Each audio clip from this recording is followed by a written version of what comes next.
It's Saturday, December 31st, 2022. I'm sitting here, and this morning on comes Petticoat Junction. Not something that I've seen a lot. It's reruns. I looked on the Maxi Pad internet, which is how I refer to my version of the internet, because I don't know if all the internet has the same facts. Important information without having to, just on my phone, on a real quick look. It says CBS, because I don't know the history of the broadcasting stations. I know nothing. I mean, again, it's not stuff that they taught in school. I'm just looking for signs and symbols, and they're the first station. It's station number 2, so it's the first one that comes on for See the BS. So it turns out it's a CBS production, but they're playing it on Channel 3. Channel 3 never existed in my youth, in my adulthood. Once they flipped to digital, all of a sudden it became part of the media package. It's more of like a generic media, I think. This particular one's called METV.com, but it's on the television, and I use the universal remote. I don't use a keyboard for it. So I'm looking at this Petticoat Junction. It's season 1, episode 5. And this particular episode, it has what I would refer to as a buck, B-U-C-K. I think the other side would call it a stag, S-T-A-G. Again,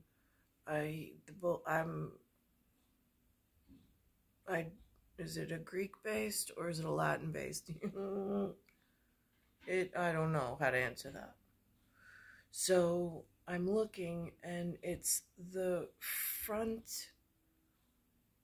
pull car in a railroad, I suppose. I don't even have the right verbiage of teachings of this level of stuff, of symbols from the past, but on the front, the sign is the number 3.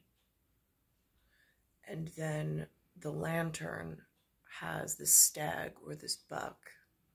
Later on the glass etchings of the front door, it has an R and it has an S. For me, that is the senior. Currently, I'm standing in something just called a US. So there's that. Then there's, and this came out in the 1960s, 70s. Then there's a man wearing, actually, the front on the pull car, it has the number 3. And then later on the box of the car, it has the number 5.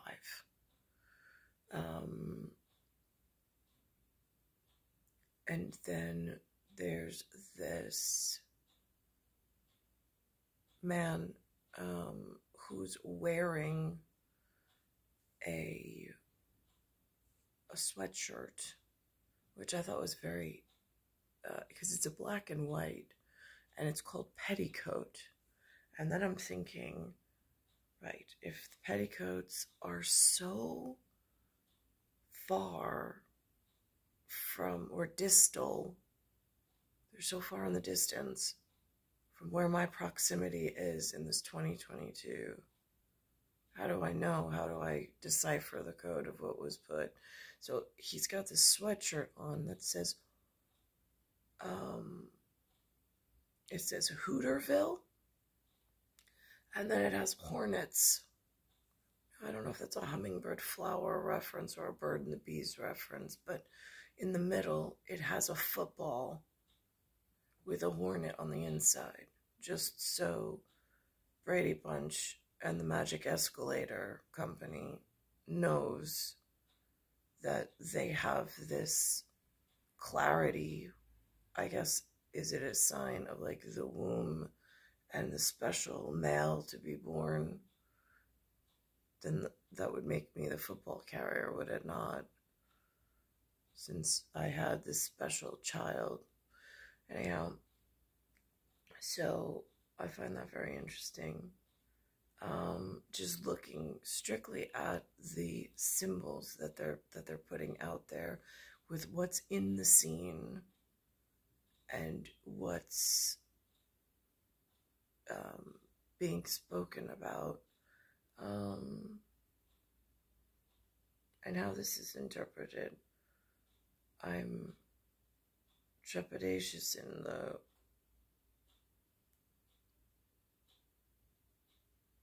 whatever, but I'm looking at it and I'm like, and then they have the main character, the girl who's not always in the scenes, she's behind the scenes, and she comes out in a football outfit with the number 1 and 8, and she's carrying a football. Now, I don't want anybody to get any crazy ideas. I've never wanted to play football on the field. Again,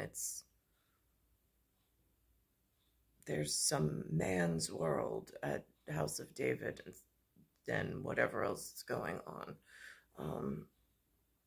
And then The Godfather being how frightening that psychology is. And then there's a theology going on somewhere in the world. And I'm just in this quandary of celestial bodies that arrived and not knowing, knowing that they're signs and symbols that they left behind, that they knew we were coming, but then the actual handling of our body as some form of planetary chattel has become it has been quite another turn of events, it feels like.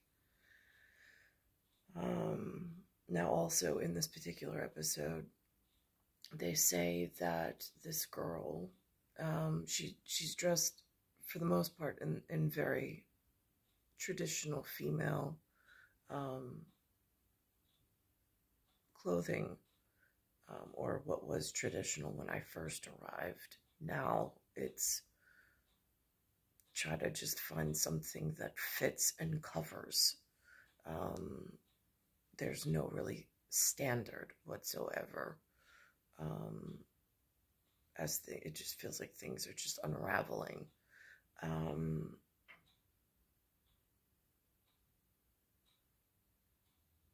So I'm watching this,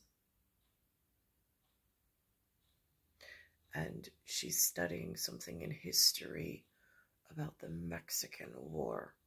Now, in my schooling, they never even mentioned anything about Mexico, not ever. When I was held in the series of rooms from element to middle into high school. In college, never mentioned it.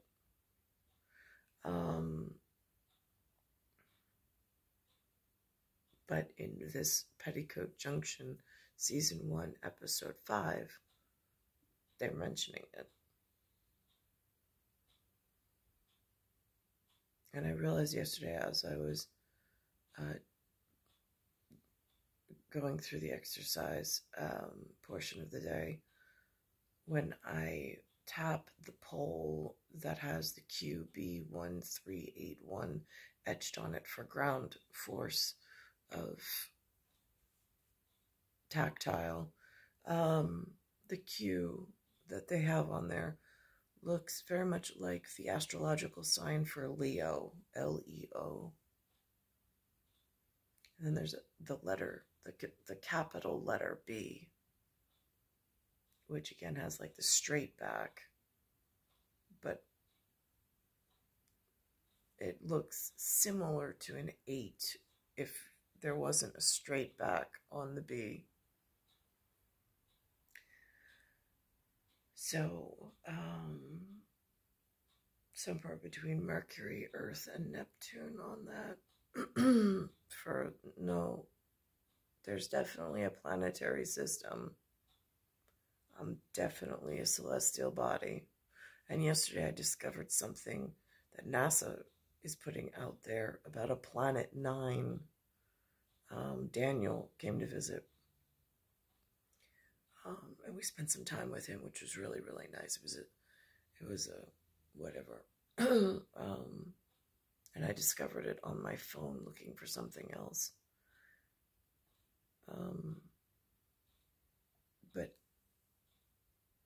on that part of the MaxiPad information, it says that this planet 9, and it has a Neptune relation, and then the sun, or the SUN, sun, it says that it has not been discovered yet.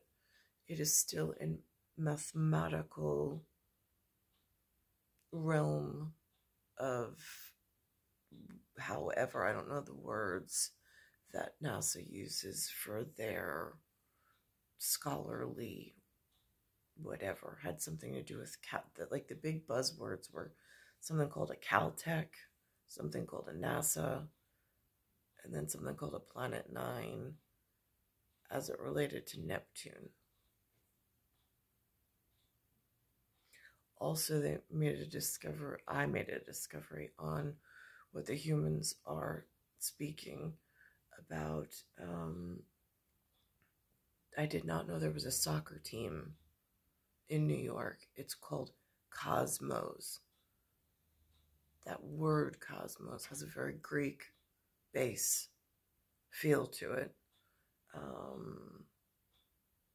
But again, I don't want to upset the whole Latin-based whatever. And I'm stuck between these.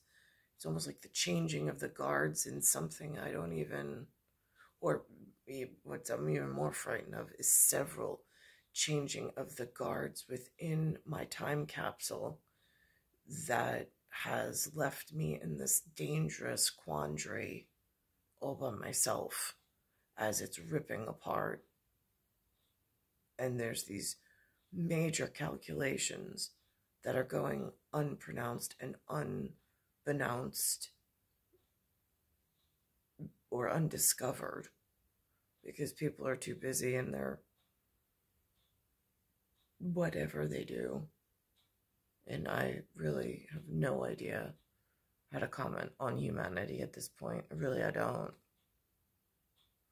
But here's the signs on this Petticoat Junction.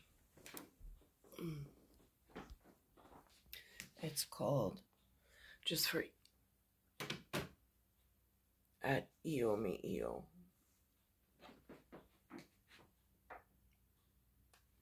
And that looks like the lantern on this train. If I reverse this,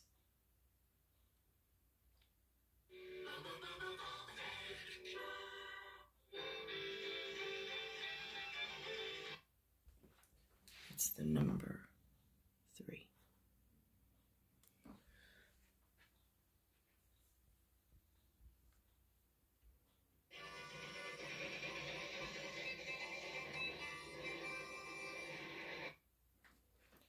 I noticed the stripes right away on the coveralls. You know something, Betty Joe? I'll bet you're the only kid in the country that drives a train home from school. Charlie, what could have happened to Floyd? Usually. Now, Betty Joe, does that have anything to do with Cotton Eye Joe? Because it says Charlie is the conductor here.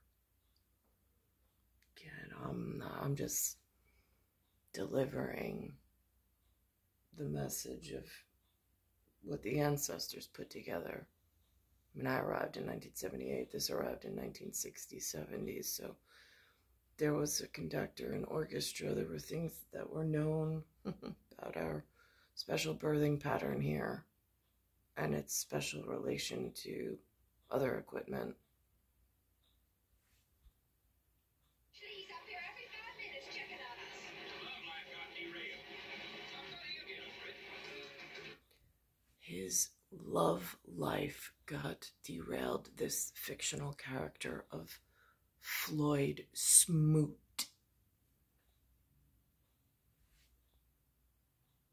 Floyd, come on now, unlock this door. Go away, leave me alone. That's no use, Dave. He's just gonna sit out there and pine over Camille Tewksbury.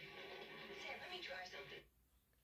Tewksbury, that's interesting. I went to school with a set of twins by the name of Tewksbury. We went to, I think at that year, they didn't arrive until middle school. I don't think they were in Lloyd Harbor Elementary.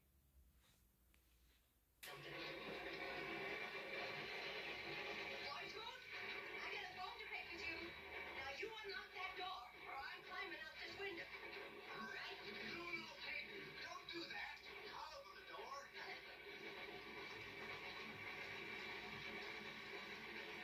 You traitor! You double-crosser! You love pirate! So we're not good enough for you, huh? Love pirate. Goes back to the whole Buck thing. There's pirates, swashbuckling. The women in this valley, that's who. All these years you've been leading us on, keeping us dangling on a screw, playing fast and loose with our hearts. Me? Don't act innocent with me. I've heard all about you and that Camille Tewksbury. But let me tell you something. At the next church social, there isn't a woman in this valley that'll sell you a cake or a box lunch. We've given you the best years of our lives. Now you're tossing us aside like a bunch of old shoes. Old shoes, déchercheurs, scarpe, zeppato.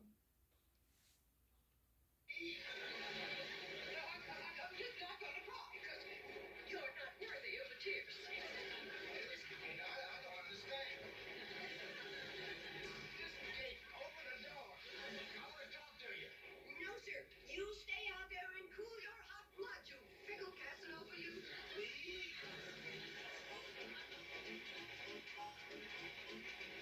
Please?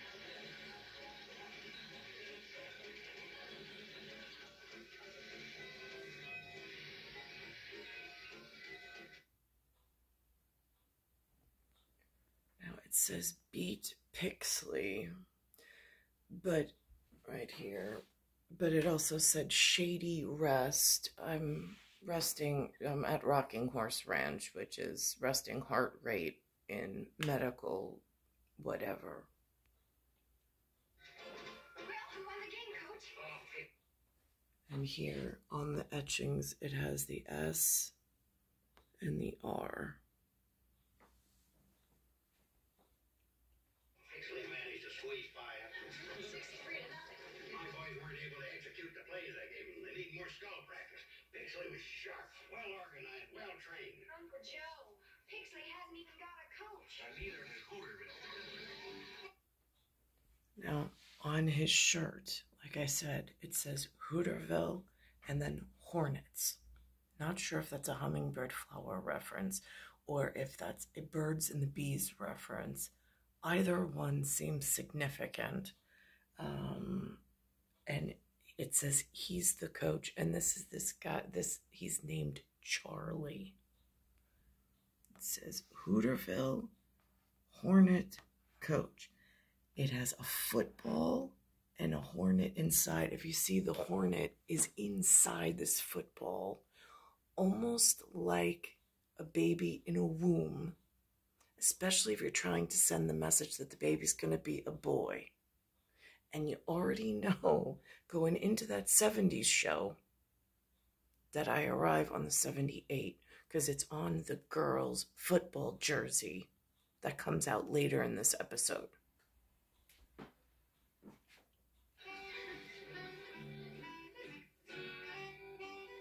Pixley hasn't got a coach. Maybe we can protest the game on that basis. We're gonna have peach knuckles and sauerkraut tonight, Charlie. Yeah, For dessert, I'm gonna bake fresh blueberry pie. blueberry pie, that's my favorite. I don't remember inviting you to supper, Floyd Smoot. embarrassment. So why don't you put on your mail order curtain hair and go calling on your mail order sweetheart? And maybe she'll cook you up a mail order supper. Kate, I always eat supper here. That was before I found out what kind of a man you are. What kind of a man am I, Kate? Tell me again.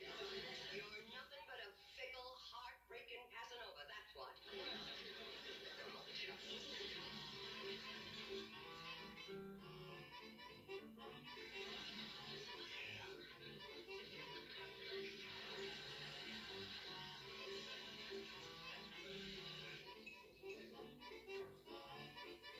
Game wants to hold supper for a while, see if Floyd shows up. Wait a minute, Joe. The big game with Elm City's coming up.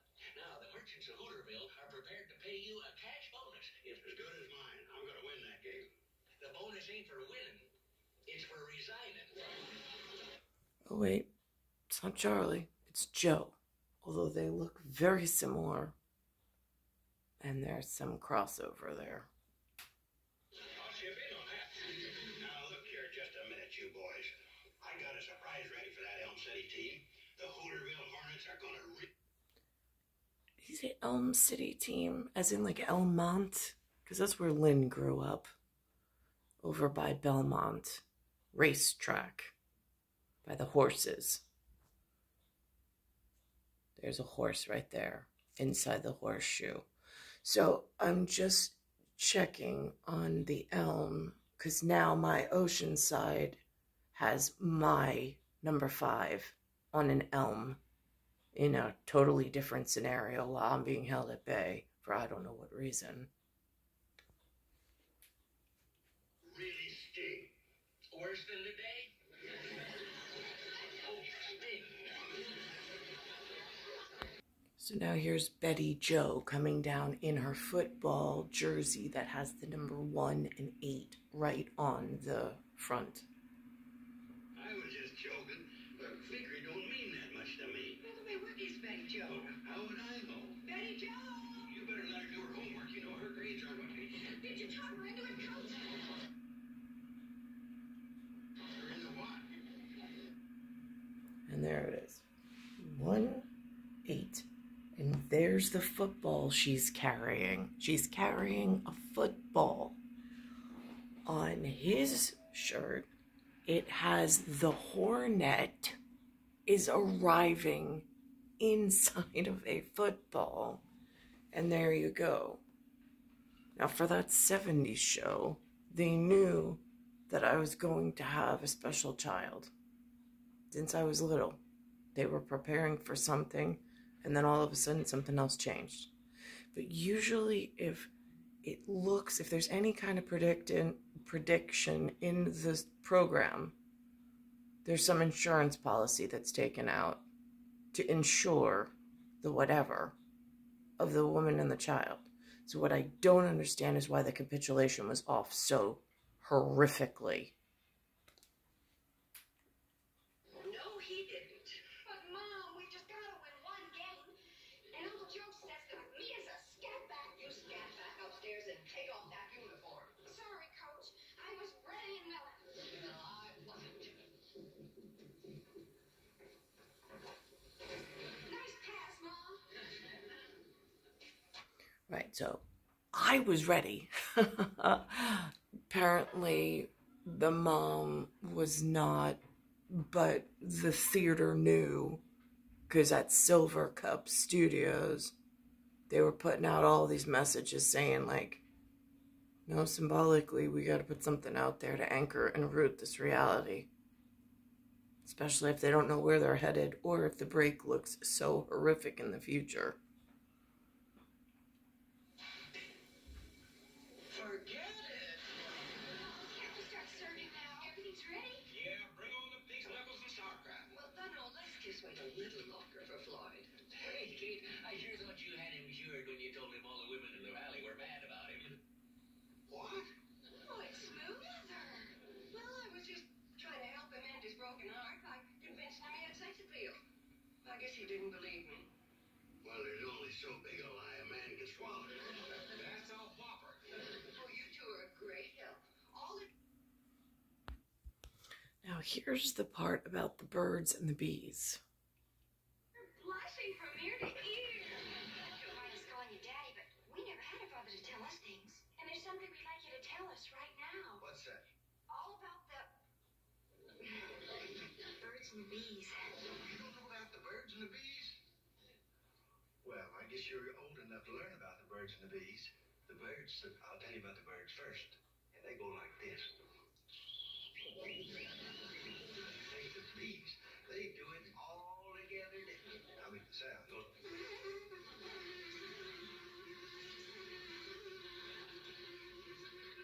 Now, you don't want to get them mixed up because bees will sting you. Now, just remember, the birds is bigger and goes like this. Bees is littler, goes like this.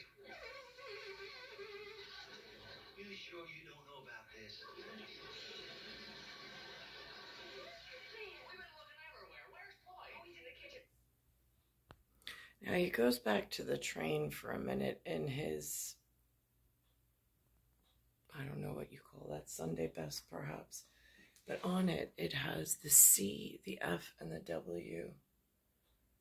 And I'm like, is that the female of the West, or is that, and there's a 3 there.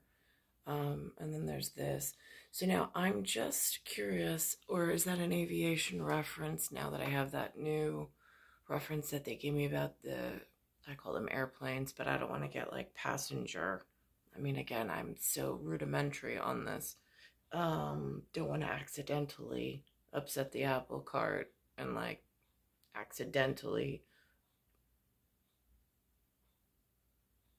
epistemologically or theoretically upset someone that may be in charge of something that I really need, and it's really serious.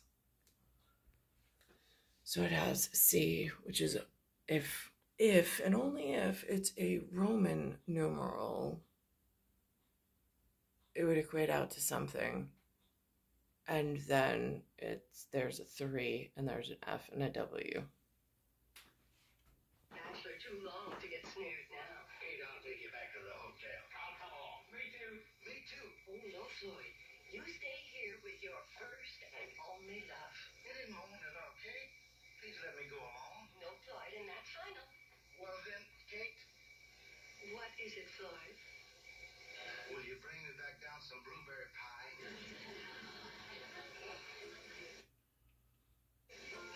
Here I quit. How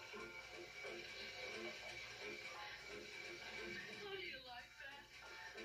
I finished third behind blueberry pie.